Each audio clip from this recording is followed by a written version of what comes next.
All right, welcome to this episode of Basis Points. I am your host, Tony Blodgett, and today I have the great privilege of interviewing my friend, my coworker, one of my employees, Dave Gardner. Welcome to the show, Dave. Thank you. So look, we want to highlight today a little bit of Dave's story. You know, it's often that I have people come to me who want to get into the mortgage business. And about 10 years ago, me and Dave had that exact conversation. I remember meeting him in the conference room, and he was just sharing how he was at a place where he was looking to decide what he wanted to do next with his career. And I'll let him talk about kind of his background in surveying and other stuff that he had done before the mortgage business. But he had come to the determination that a career in the mortgage space might be a good option for him. And so many people have inquired about this over the last couple of years. Matter of fact, there's a lot of people, Dave, who've gotten into the mortgage industry in the last couple of years in an environment where loans were literally falling out of the sky. Every relative of yours, every friend of yours was probably going, oh, you're in the mortgage business? Should I refinance? And it was really easy to get business. But the reality is when you got in the mortgage business in 2012, it was not so easy to get business. And we're back to that season right now. And so I think people could learn a lot from, you know, someone who got into the business at the age that you did. It was not your first career. You've been highly successful at it. And let's just unpack a little bit of your story and see if people can't learn a little bit about, well, I think some people will just learn about Dave because you're like the enigma. And also I think some people could use this to help their business. So let's rewind 10 years. And first of all, let me just ask you this. What made you think that the mortgage business was the place to go? Well, and again, if we go back 10 years ago, I mean, what was happening in 2011, 2012 with the market, everything else, you know, the company I had started in 94, you know, primarily working with builders and developers doing land development, you know, we went from 30 employees to 3, right? And that was a real shocker.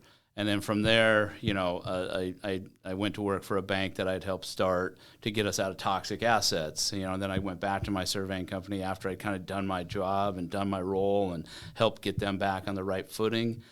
And then, you know, it was just a fortuitous call, really, that got me to sit down with you. And, you know, one of my very good friends owned a mortgage company at the time.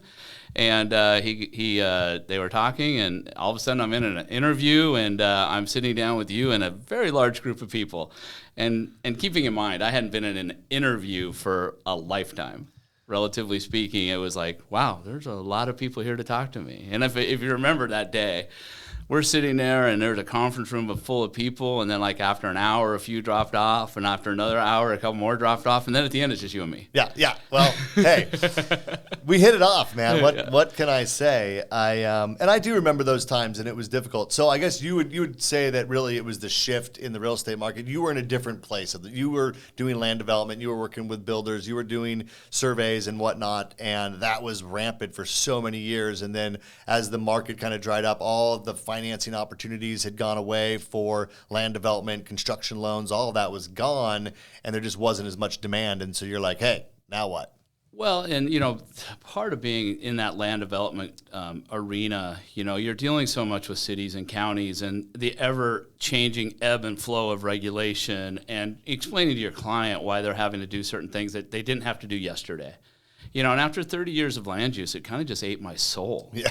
You know, just dealing with everything on a day-to-day basis and explaining to mom and pops even just why it was so expensive for them just to be able to give a piece of their 5 acres to one of their kids. And so that really just started kind of that mental, emotional shift. Like, I needed to find something to put a smile on my face. And again, just, you know, fortuitous timing, everything else, and sitting down with you and then taking on a role at that company that, you know, was really, I mean, you know, most people look at it and go, how did you get here? Yeah. Well, so it was funny because, you know, one of the difficult things about jumping right into loan origination as a business is that it's very difficult to kind of make ends meet. And, you know, Dave was friends with the owner of the company that I was the president of. So I ran the company, and he was friends with the owner. That's kind of how that introduction was made. But I was like, I've brought enough people into the mortgage business to know that, I don't care how smart you are, you're going to starve in the early stages if you don't have something, kind of feeding you some business. So we actually made arrangements to hire you on originally in a business development role, knowing that you had relationships and you were a go-getter and you could help us there. And we don't need to spend too much time talking about that role, but I remember after about a year, man, the mortgage 2013, it was getting tough. It was getting tough, and we were laying some people off, and it was a challenging time. And I remember going to you and being like, "Hey, that salary that we talked about,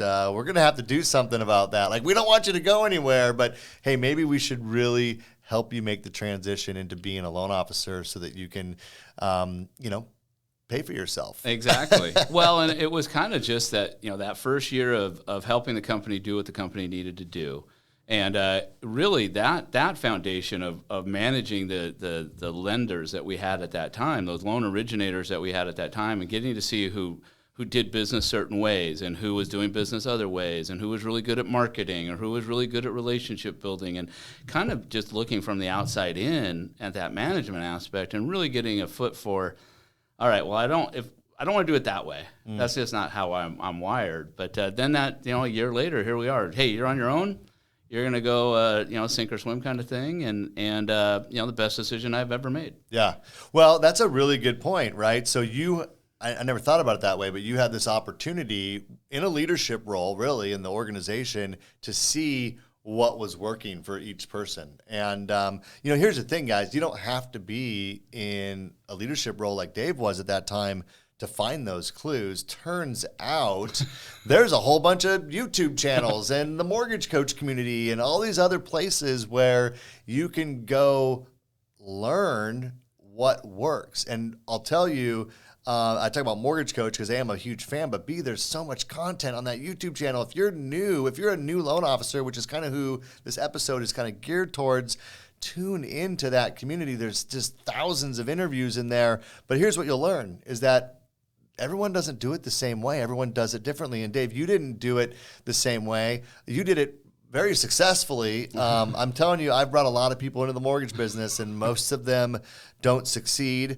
It's a numbers game for sure, but let's talk about that. So, we had the talk. You're on your own, and you have to now go out and get business. So, where'd you go? Who'd you call? What was kind of your initial strategy to leverage your network that you had? Well, and again, I think first and foremost, being able to spend quality time with mentors really paid off because I could get some wisdom. Wisdom is the bruises and the scars and the trophies, right? And so understanding from you and from other good friends of ours to be able to sit down and just, basically learn just through a conversation of some of the things that worked and didn't work and things to really think about.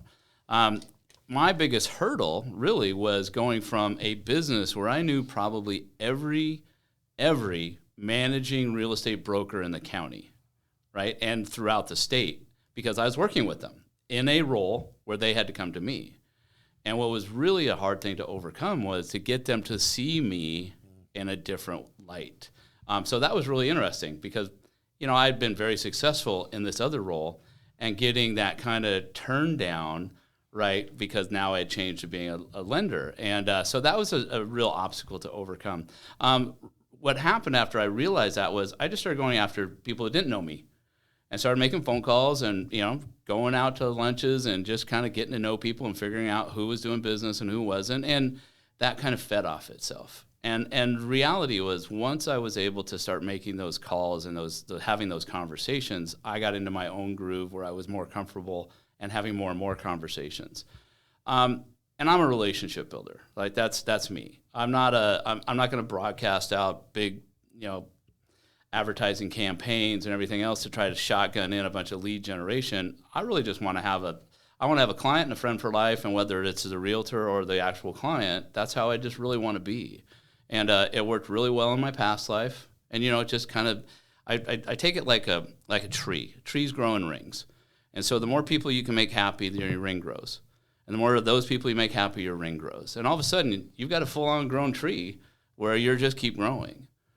I love that. Well, one thing you said that I think might resonate with people is you started by going after the people that you knew, but they also knew that you didn't know the mortgage business. That's a really profound thing. You know, we tell people often, like, hey, you're new, go call your sphere. And your sphere, now, if you have good relationships with them, you can say, hey, look, I have good mentors. I work at a great company. I have the support behind me. You know, give me a chance. And I think you can definitely get some business that way. But the fact that you have the relationship with somebody doesn't mean that they're going to see you now as their mortgage professional.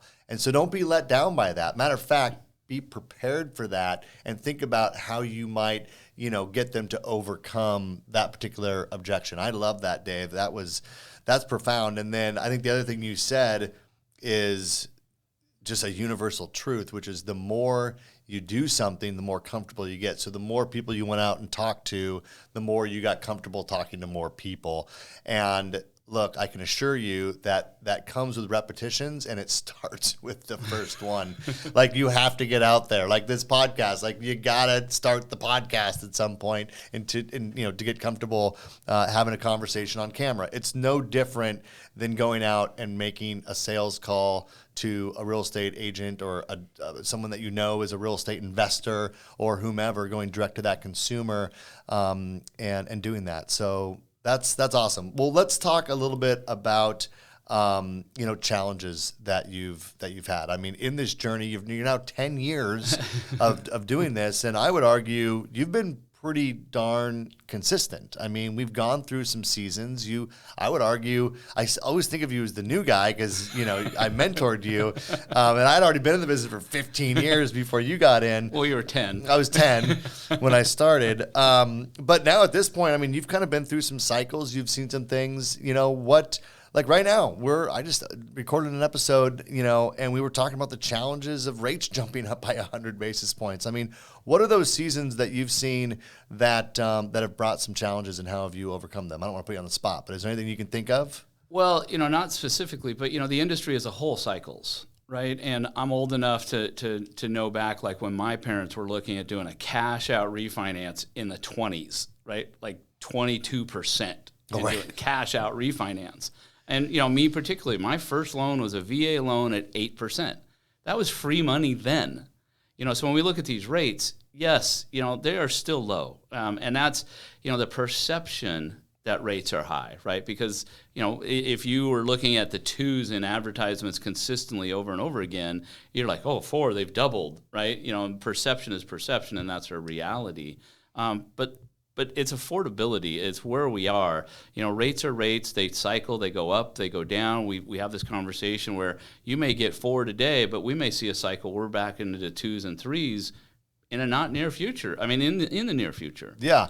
So it sounds like to me what you're saying is you haven't had any challenges because you kind of roll with the punches. I mean, it's going to cycle, it's going to change, and you're just going to keep doing it. I think that the big thing when you do what we do, and realtors as well, because, we kind of come from the same pool of people. Some go to the real estate side, some go to the lending side, is understanding that there's storms. There's weather patterns, if you will, where you've got to be able to navigate that storm. You got to have enough resources to get through a bad month.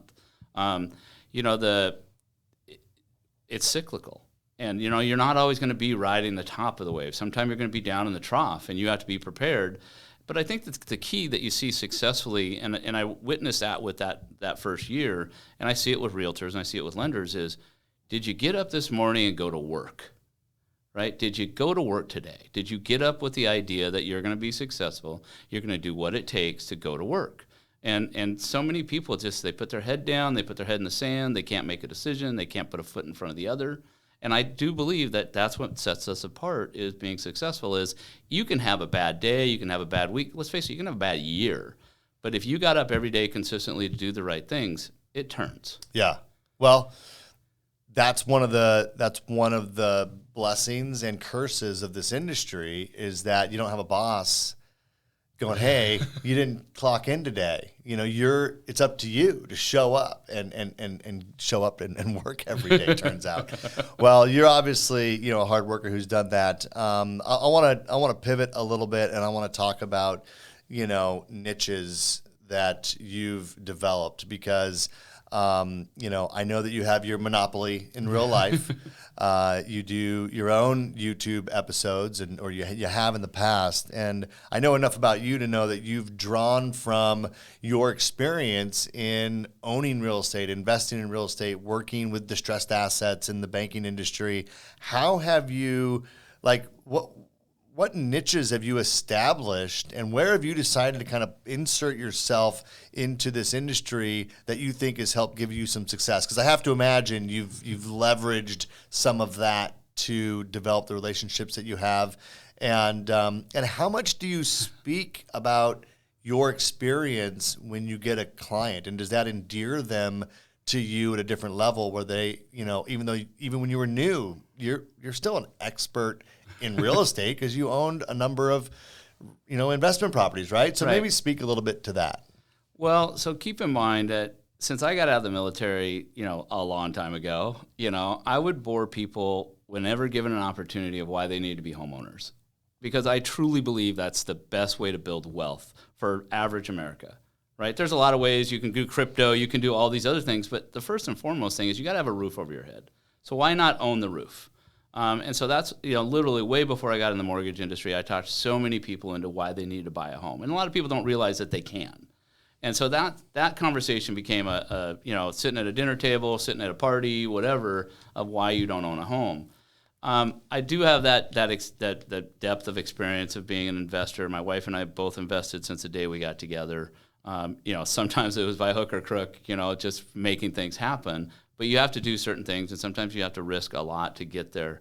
But those risks pay off, or sometimes you hit a snag, and sometimes it hurts. But the ability to talk to different levels of real estate, not as a realtor, but as someone who's invested, bought, flipped, doing flips before they were on Saturday morning TV, right? Back when they didn't take half an hour, right? And having that ability to talk. So yesterday I was just at lunch with a young couple. They currently own a home, and they're just looking at what the next steps mean. They're not very happy with the house they're in. And we literally sat for 2 hours, and we just talked about the options available to them. And it was my juice, if you will, because we don't know what we don't know. And for me to be able to sit there and talk about whether it's a new loan, whether it's a cash out, whether it's, we're going to fix this up and we're going to do this or do that, it gave me opportunity to really dive into that knowledge base. When I talk to builders, I can talk one-on-one with them. I understand what's going on in the marketplace. I know what's going on with doors and windows. I still have my finger on that pulse, being able to talk to developers. As much as I hate land development, I still have a finger on that pulse, and understanding what's going on at the federal and state and county city level. So it allows me to have fun, first and foremost, because I can talk to you about whether it's the next investment makes sense or doesn't make sense. I can talk to a first-time buyer about where they need to be, whether it's today, tomorrow, or 6 months or a year from now. But that's what I enjoy the most, is being able to have that variety of conversations, because being able to talk on so many different levels, it really juices me up. Yeah. No, I love that. Well, it sounds like what you've done is you've really just taken everything you loved about your life before you got in mortgage, and then use that to talk to people about mortgages. And it seems like it's turned out okay for you. I don't want this to go on too long, so I do want to bring us to a close here in a minute. But I want to ask you, if you were talking to a newer loan officer or someone who got in the business maybe in the last couple of years, and they're struggling in their business, I mean, what advice would you have for them to stabilize their business? Like, what advice do you have for newer or struggling loan officers right now? Well, the first one is somewhat cliche, but I used it pretty much anybody we've brought on here or someone who's new in our hallway, is you need to act and you need to feel like you have a loan in your pocket, right? That confidence level that comes with already having a loan in the pipeline, maybe a couple loans in the pipeline. Not being desperate. Don't be desperate. Yeah. Right? Understand that you're the smartest person in that room understanding mortgages when you're talking to a buyer or refinance or even a realtor, is understanding that you bring the confidence, right? They're going to judge you on how you portray yourself. So first and foremost, have a loan in your pocket. Understand that this deal can go or not go but then be passionate about what you do. Understand that, you get one opportunity to have this conversation. Be good at it. Prepare yourself that you know what your topic is. Don't go halfway. But the biggest thing is have the conversation, right? Make yourself get out of your comfort zone. Go have conversations that you may or may not be comfortable with, knowing that you got a loan in your pocket. Yeah. And then seek out a mentor. If you're struggling and there are people up and down any hallway in any mortgage company, maybe not as good as ours, but who have mentors. I know that your mentor, if we go back and talking about your story, somewhat hard ass, and said, this is the way we do it. Yeah. And I was blessed to have you as my mentor. And so I got to learn a lot of those things that made me, pretty okay at what I do. I'm less hard ass. That's for certain. Well, that's good stuff, Dave. I would say, that's a good reminder. We can't go out desperate for a loan. And even if you don't have one, you have to have an attitude of abundance, and you can never need the deal that's sitting across from you. You cannot need that deal. It will come through in how you talk to someone. And here's the other thing, and you said it, which is have the conversations, because that's how you get better. And you will get feedback from a client who says, I really didn't get the sense that you knew what you were talking about. Well, that's your clue to go get educated on guidelines or go learn more. I've been there, you guys. I sat across from one of my first clients with all the disclosures that we had to have them sign, and I bumbled my way through trying to explain to them what they said, and they literally put on the survey, like, you had no idea what the paperwork said that you were asking us to sign. It was one of the most embarrassing times of my life. And I will assure you this, the next week I spent reading and learning every word on every disclosure. And had I not gotten that feedback and been super embarrassed, I think I even lost that client. I wouldn't be as diligent as I am or as I was when I was originating loans. So it's those at-bats where you strike out that you learn, but you have to have the at-bats and you have to keep going. Well, cool, Dave. I love your story, man. I love you as my brother, and I'm so glad that this fortuitous situation happened and we came into each other's lives. And I'm just happy and proud of how well this industry has treated you, and you're a gift to this industry. And I know, look, I still call you. I got a land deal. I got an investment opportunity. One of the first people I call is Dave Gardner, because he's a wealth of knowledge, and I know that every one of your clients and realtors value the relationship that they have with you, because you bring so much to the table, and I'm glad to have you part of our family. Likewise, brother. Right on. Well, hey, thank you guys for taking the time to watch this episode of Basis Points with my good friend Dave Gardner. If you're a new loan officer, I hope that you took something away from this. And if you're a seasoned veteran, I hope that you related to Dave. And I hope you also maybe took something away from this that you hadn't considered. And hey, this is the season that we're in, and the seasons will continue to evolve, and I appreciate you guys sticking with us here at the Basis Points. I appreciate your time, your attention. I'll see you on a future episode. Take care.